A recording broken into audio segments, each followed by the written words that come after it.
Dinas Lingkungan Hidup Musi Banyuasin menyatakan kualitas udara 1 minggu terakhir masuk golongan kurang sehat atau indikator kuning.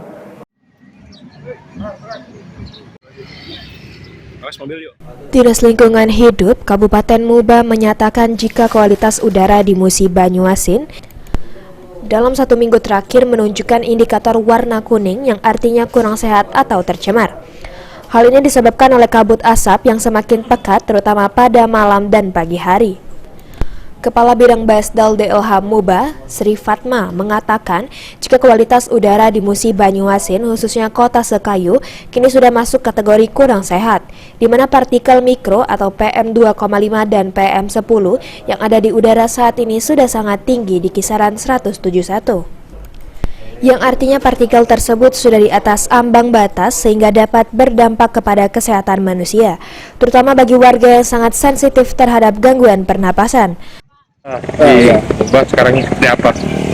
Terkait kualitas udara terutama di Kota Sekayu, memang untuk seminggu ini kita pantau cukup hasilnya cukup tinggi karena ada di minggu kemarin di tanggal berapa ya?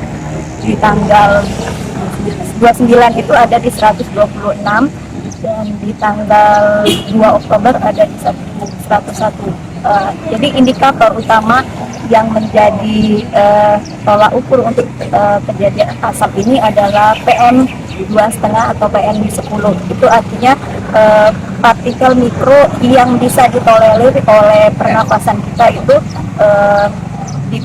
di ukuran 2,5 mikro. Jadi ketika partikel itu sangat tinggi, makanya itu akan membahayakan kesehatan.